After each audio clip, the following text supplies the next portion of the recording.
ಕಾರ್ಯಕ್ರಮದ ಕೊನೆಯಲ್ಲಿ ನೀವೆಲ್ಲರೂ ಅಲ್ಲಲ್ಲಿ ಎದ್ದು ನಿಂತು ಮಕ್ಕಳಿಗೆ ಜೋರಾದ ಚಪ್ಪಾಳೆಯನ್ನು ಹೊಡಿತೀರಿ.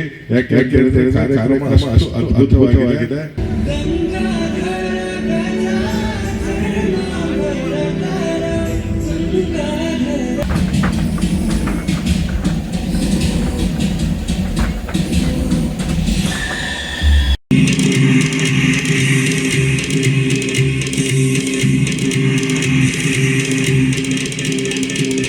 ಆಕೆಯ ಮನವನ್ನು ಪರಿವರ್ತಿಸಿದ್ದೀರಾ? ಹಾ ರಾಜನ್, ಆದರೆ ಆಕೆ ಯಾವುದನ್ನೂ ಕೇಳುತ್ತಿಲ್ಲ. ಆಕೆ ಯಾವುದೇ ಆಹಾರ ಸ್ವೀಕರಿಸುತ್ತಿಲ್ಲ.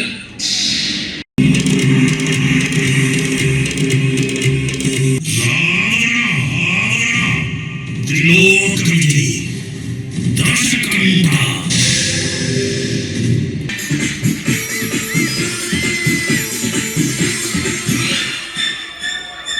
ಸದೃಢ ಸಮಾಜ ನಿರ್ಮಾಣಕ್ಕೆ ಮೌಲ್ಯಾತ್ಮಕ ನೈತಿಕ ಪ್ರಜ್ಞೆಯುಳ್ಳ ನಾಡು ನುಡಿ ನೆಲ ಜಲದ ಬಗ್ಗೆ ಅಭಿಮಾನ ಬೆಳೆಸುವುದು ಬಹುಮುಖ್ಯ ಎಂದು ಸೌಂದರ್ಯ ನಾಲೆಡ್ಜ್ ಪಾರ್ಕ್ ಶಾಲೆ ಮತ್ತು ಸಮೂಹ ಸಂಸ್ಥೆಯ ಅಧ್ಯಕ್ಷ ಸೌಂದರ್ಯ ರಮೇಶ್ ಹೇಳಿದ್ದಾರೆ.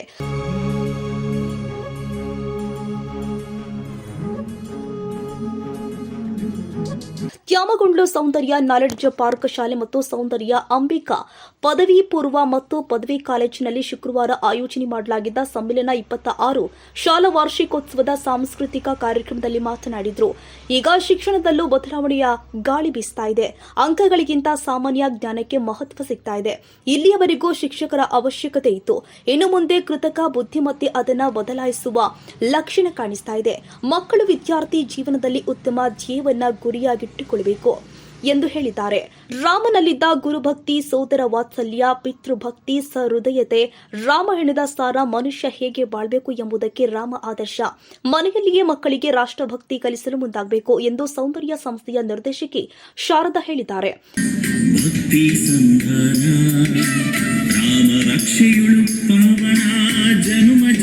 ಶ್ರಮ ಇಲ್ಲ ಅಂತ ಹೇಳಿದ್ರೆ ಈ ಕಾರ್ಯಕ್ರಮ ಆಗಲಿಕ್ಕೆ ಸಾಧ್ಯ ಇಲ್ಲ.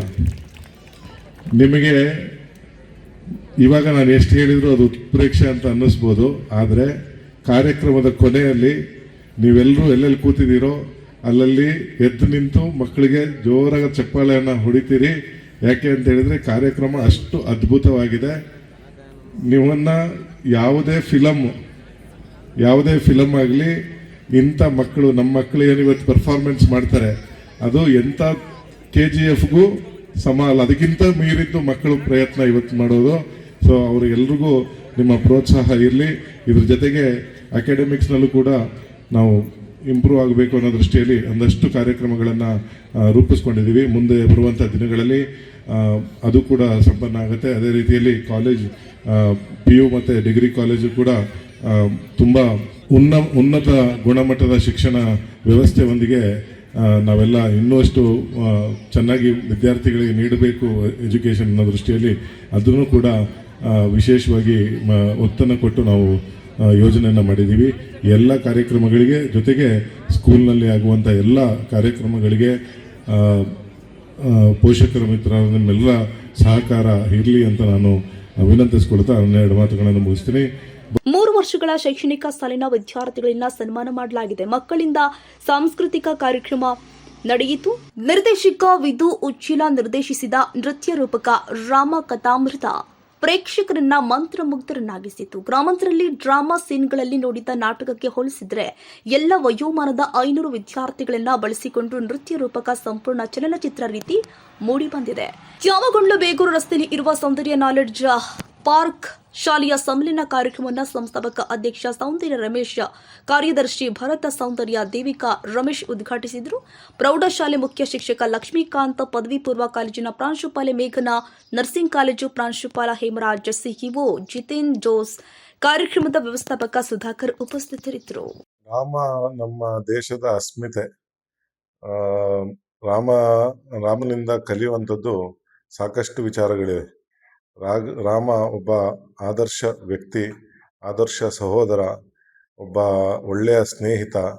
ಅದೇ ರೀತಿಯಲ್ಲಿ ರಾಮ ಸಿಸ್ಟರಿಗೆ ಹೇಗೆ ಶಿಕ್ಷೆಯನ್ನು ನೀಡಿ ಹೇಗೆ ಧರ್ಮವನ್ನು ಪರಿಪಾಲನೆ ಮಾಡಬೇಕು, ಜನನಿ ಜನ್ಮಭೂಮಿಶ್ಚ ಸ್ವರ್ಗಾದಪಿ ಗರಿಯಸಿ ಅಂತ ಹೇಳಿಕೊಟ್ಟಂಥ ಮಹಾನ್ ಪುರುಷ. ಜನನಿ ಮತ್ತು ಜನ್ಮಭೂಮಿ ಅದು ಸ್ವರ್ಗಕ್ಕಿಂತ ಮಿಗಿಲು ಅನ್ನೋದನ್ನು ತೋರಿಸಿ ಅದರ ಪ್ರಕಾರ ನಡೆಸಿಕೊಟ್ಟಂಥ ಒಂದು ಧೀಮಂತ ವ್ಯಕ್ತಿತ್ವ ರಾಮ. ಅಂಥ ರಾಮನ ವ್ಯಕ್ತಿತ್ವವನ್ನು ನಮ್ಮ ಮಕ್ಕಳಿಗೆ ಪರಿಚಯ ಮಾಡಿಸ್ಕೊಡ್ಬೇಕು. ಎಲ್ಲರೂ ಆ ರಾಮನ ಪಾತ್ರಧಾರಿಗಳಾಗಿ ಮತ್ತು ರಾಮನ ಕಥೆಯಲ್ಲಿ ಬರುವಂಥ ಬೇರೆ ಬೇರೆ ಪಾತ್ರಧಾರಿಗಳಾಗಿ ಆ ರಾಮನ ಒಳ್ಳೆಯತನ ಮತ್ತು ದುಷ್ಟರ ಕೆಟ್ಟತನ ಇವನ್ನೆಲ್ಲ ತಿಳ್ಕೊಂಡು ಸನ್ಮಾರ್ಗದಲ್ಲಿ ಮಕ್ಕಳು ಸಾಗೋದಕ್ಕೆ ಈ ರಾಮ ಕಥಾಮೃತ ಅವರ ಬಾಳಿಗೊಂದು ಪೂರಕ ವ್ಯವಸ್ಥೆಯನ್ನು ಮಾಡಿಕೊಡುತ್ತೆ ಅಂತ ಭಾವಿಸಿ ಇವತ್ತಿನ ಈ ಆ್ಯನ್ಯುವಲ್ ಡೇ ಸಂದರ್ಭದಲ್ಲಿ, ವಾರ್ಷಿಕೋತ್ಸವದ ಸಂದರ್ಭದಲ್ಲಿ ನಮ್ಮ ಶಾಲೆಯ 350ಕ್ಕೂ ಹೆಚ್ಚು ಜನ ವಿದ್ಯಾರ್ಥಿಗಳು ಈ 3 ಗಂಟೆಗಳ ಕಾಲ ನಡೆಯುವಂಥ ರಾಮಾಯಣನ ಬೆಳಕು ಮತ್ತು ಧ್ವನಿಯ ಮೂಲಕ ನಡೆಯುವಂಥ ಈ ಪ್ರದರ್ಶನದಲ್ಲಿ ಭಾಗವಹಿಸ್ತಾ ಇದ್ದಾರೆ. ತುಂಬ ಸಂತಸದಿಂದ ನಾವು ಕೂಡ ಕಾತರದಿಂದ ಕಾಯ್ತಾ ಇದ್ದೀವಿ ಮಕ್ಕಳ ಪ್ರದರ್ಶನವನ್ನು ನೋಡಲಿಕ್ಕೆ. ಪಾಶ್ಚಾತ್ಯವನ್ನು ಪ್ರೀತಿಸಿ, ಆದರೆ ನಮ್ಮತನವನ್ನು ಎಲ್ಲೂ ಬಿಟ್ಟುಕೊಡಬಾರ್ದು. ನಮ್ಮ ತನ ಏನಿದೆ ಅದೇ ರಾಮ ಹೇಳಿದ್ದು, ಜನನಿ ಮತ್ತು ಜನ್ಮಭೂಮಿ ಅದು ಸ್ವರ್ಗಕ್ಕಿಂತ ಮಿಗಿಲು ಅಂತ ಹೇಳಿ. ಎಷ್ಟೇ ಚಂದ ಇರಲಿ ಬೇರೆಯವರ ಮನೆಯ ತಾಯಂದರು, ಆದರೆ ನನ್ನ ಸ್ವಂತ ತಾಯಿ ಅವರು ನನಗೆ ಶ್ರೇಷ್ಠನೇ, ಯಾವತ್ತಿಗೂ ಶ್ರೇಷ್ಠ. ನಮ್ಮ ಭೂಮಿ ಭರತ ಭೂಮಿ, ಹಾಗೆ ನನಗೆ ಜನ್ಮ ಕೊಟ್ಟಂಥ ತಾಯಿನಾಡು. ಈ ನಮ್ಮ ಸಂಸ್ಕೃತಿ ಏನಿದೆ, ನಮ್ಮ ನೆಲದಲ್ಲಿ ಕಲಿಸ್ಕೊಟ್ಟಿರುವಂಥ ಎಲ್ಲ ಸಂಸ್ಕೃತಿಗೂ ಎಲ್ಲ ಆಚರಣೆಗಳಿಗೂ ಅದರದ್ದೇ ಆದಂಥ ಒಂದು ವೈಜ್ಞಾನಿಕ ವಿಶೇಷತೆಗಳಿಂದ ಕೂಡಿರ್ತವೆ. ಅದನ್ನು ನಾವು ಅರ್ಥ ಮಾಡ್ಕೋಬೇಕು. ಯಾವುದೇ ಪಾಶ್ಚಾತ್ಯರು ಅವರಿಗೆ ಒಂದಕ್ಕೆ ಜನವರಿ 1ಕ್ಕೆ ನಮಗೆ ಕ್ಯಾಲೆಂಡರ್ ವರ್ಷ, ಅದು ಅವರಿಗೆ ಹೊಸ ವರ್ಷ ಅಂತಾದರೆ ನಮ್ಮಲ್ಲಿ ಹೊಸ ವರ್ಷ ಆಗುವಾಗ ಅದು ಮರಗಳಿಗೆ, ಗಿಡಗಳಿಗೆ, ಪ್ರಾಣಿ ಪಕ್ಷಿಗಳಿಗೆ ಎಲ್ಲರಿಗೂ ಹೊಸತ್ತು. ಅವತ್ತು ಚಿಗುರು, ಹೊಸ ಚಿಗುರು ಚಿಗುರ್ತವೆ. ಆ ಚಿಗುರು, ಹೊಸ ಚಿಗುರು ಸಮಯದಲ್ಲಿ ನಾವು ಹೊಸ ವರ್ಷವನ್ನು ಆಚರಣೆ ಮಾಡ್ತೀವಿ. ಅದರದ್ದು ವಿಶೇಷತೆಯೇ ಬೇರೆ. ನಾವು ಜನವರಿ 1ನೇ ತಾರೀಕು ಕ್ಯಾಲೆಂಡರ್ ವರ್ಷ, ಅವರ ವರ್ಷಾಚರಣೆ ಬೇರೆ.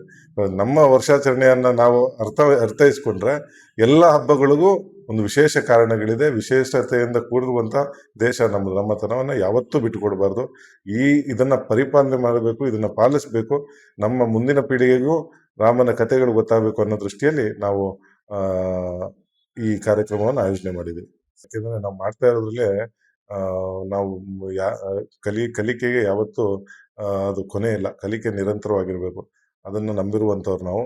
ನಮ್ಮ ಶಾಲೆಯಲ್ಲಿ ಗುಣಮಟ್ಟವನ್ನು ಹೆಚ್ಚಿಸ್ಕೊಳ್ಬೇಕು ಅಂತೇಳಿ ಏನೇನು ಹೊಸ ತಂತ್ರಜ್ಞಾನಗಳಿವೆ, ಈಗಿನ ಕಾಲಕ್ಕೆ ಬೇಕಾಗಿರುವಂಥ AI ಟೆಕ್ನಾಲಜಿಯನ್ನು ಪರಿಚಯ ಮಾಡಿಸ್ಕೊಡೋದಿರ್ಬೋದು, ರೋಬೋಟಿಕ್ಸನ್ನು ಇಂಟ್ರಡ್ಯೂಸ್ ಮಾಡೋದು ಇರ್ಬೋದು. ಅದ್ರ ಜೊತೆಗೆ ಮಕ್ಕಳಿಗೆ ಈಗಿನ ಕಾಲದಲ್ಲಿ ಮೊಬೈಲ್ಗೆ ಅಡಿಕ್ಟ್ ಆಗಿದ್ದಾರೆ. ಇದರಿಂದ ಹೊರಗೆ ಬರಬೇಕಾದ್ರೆ ನಮಗೆ ಆಟಗಳಲ್ಲಿ ಮಕ್ಕಳನ್ನು ಜೋಡಿಸ್ಕೋಬೇಕು. ಅದು ವಾಲಿಬಾಲ್ ಆಗಿರ್ಬೋದು, ಬಾಸ್ಕೆಟ್ಬಾಲ್ ಆಗಿರ್ಬೋದು, ಕ್ರಿಕೆಟ್ ಆಗಿರ್ಬೋದು, ಬೇರೆ ಬೇರೆ ಕ್ರೀಡೆಗಳಲ್ಲಿ ಮಕ್ಕಳನ್ನು ತೊಡಗಿಸ್ಲಿಕ್ಕೆ ಬೇಕಾಗಿರುವಂಥ ವ್ಯವಸ್ಥೆಗಳು ನಮ್ಮ ಶಾಲೆ ಒಳಗೆ ಏನೇನು ಇನ್ಫ್ರಾಸ್ಟ್ರಕ್ಚರ್ ಬೇಕು ಅದನ್ನು ಡೆವಲಪ್ ಮಾಡೋದಿರ್ಬೋದು. ಅದರ ಜೊತೆಗೆ ಮುಖ್ಯವಾಗಿ ಮಕ್ಕಳು ಓದಿನ ಆಸಕ್ತಿಯನ್ನು ಕಳ್ಕೊತಾ ಇದ್ದಾರೆ. ಈ ಮೊದಲು ಮ್ಯಾಗಝಿನ್ಸ್ ಬರ್ತಾಯಿತ್ತು, ಅದನ್ನು ಮನೆಯಲ್ಲಿ ಹಾಕಿಸ್ಕೊಂಡು ಮನೇಲಿ ಓದ್ತಾಯಿದ್ರು. ದಿನನಿತ್ಯ ಪೇಪರನ್ನು ಮನೆಗೆ ದಿನನಿತ್ಯ ನ್ಯೂಸ್ ಪೇಪರನ್ನು ಓದುವಂಥ ಅಭ್ಯಾಸ ಇತ್ತು. ಇವತ್ತಂಥ ಅಭ್ಯಾಸಗಳು ಕಮ್ಮಿಯಾಗಿದೆ. ಅದನ್ನು ಬೆಳೆಸಲಿಕ್ಕೆ ಬೇಕಾಗಿರುವಂಥ ಏನೇನು ವ್ಯವಸ್ಥೆ ಬೇಕು, ಲೈಬ್ರರಿಯ ವ್ಯವಸ್ಥೆ ಜೊತೆಗೆ ಈ ಲೈಬ್ರರಿಯನ್ನು ಇಂಟ್ರಡ್ಯೂಸ್ ಮಾಡಬೇಕು ಅನ್ನೋದೊಂದು ಉದ್ದೇಶ ಇದೆ. ಇದನ್ನೆಲ್ಲ ಮುಂದಿನ ದಿನಗಳಲ್ಲಿ ಅಳವಡಿಸ್ಕೊಂಡು ನಮ್ಮ ಶಾಲೆಯ ಇನ್ಫ್ರಾಸ್ಟ್ರಕ್ಚರ್ ಮತ್ತು ಅಕಾಡೆಮಿಕ್ನ ಇಂಪ್ರೂವೈಸ್ ಮಾಡ್ಕೊಳೋದಕ್ಕೆ ನಮಗೆ ಏನೇನು ಬೇಕು ಅದು ಶಿಕ್ಷಕರ ಕಲಿಕೆಯ ಉದ್ದೇಶದಿಂದ ಶಿಕ್ಷಕರನ್ನು ಡೆವಲಪ್ ಮಾಡೋದಕ್ಕೆ ಅವ್ರಿಗೆ ಬೇಕಾಗಿರುವಂಥ ಲರ್ನಿಂಗ್ ಪ್ರೋಗ್ರಾಮ್ಸ್, ಟೀಚಿಂಗ್ ಮೆಥಡಾಲಜಿಯನ್ನು ಇಂಪ್ರೂವ್ ಮಾಡೋಕ್ಕೆ ವರ್ಕ್ಶಾಪ್ಗಳಾಗಿರ್ಬೋದು, ಇಂಥ ಅನೇಕ ಕಾರ್ಯಕ್ರಮಗಳನ್ನು ಮುಂದಿನ ದಿನಗಳಲ್ಲಿ ನಾವು ಮಾಡಬೇಕು ಅಂತ ಅಂದ್ಕೊಂಡಿದ್ದೀವಿ. ಈಗಿರುವಂಥ ಕೋರ್ಸನ್ನು ಒಳ್ಳೆ ಮಟ್ಟಕ್ಕೆ ತೊಗೊಂಡು ಹೋಗ್ಬೇಕು ಅಂತ ನಮ್ಮದು ಉದ್ದೇಶ ಇದೆ. ಇನ್ನು ನಮ್ಮ ಅವಕಾಶ ಸಿಕ್ಕಿದರೆ ಖಂಡಿತವಾಗ್ಲೂ ಹೊಸ ಕೋರ್ಸ್ ಕಡೆಗೆ ಗಮನ ಹರಿಸ್ಬೋದು. ಆದರೆ ಇವಾಗಿರೋ ಇನ್ಫ್ರಾಸ್ಟ್ರಕ್ಚರ್ಗೆ ನಾವು ಮಾಡ್ತಾ ಇರುವಂಥ ಕೋರ್ಸ್ಗಳಿಗೆ ಬೇಕಾಗಿರುವಂಥ ಇನ್ಫ್ರಾಸ್ಟ್ರಕ್ಚರ್ ವ್ಯವಸ್ಥೆ ಇದೆ. ಮುಂದಿನ ದಿನಗಳಲ್ಲಿ ಇನ್ಫ್ರಾಸ್ಟ್ರಕ್ಚರ್ ಇನ್ನೊಂದು ಸ್ವಲ್ಪ ನಮಗೆ ವ್ಯವಸ್ಥೆ ಆದಾಗ ಹೊಸ ಕೋರ್ಸ್ಗಳ ಬಗ್ಗೆ ಯೋಚನೆ ಮಾಡ್ತೀವಿ.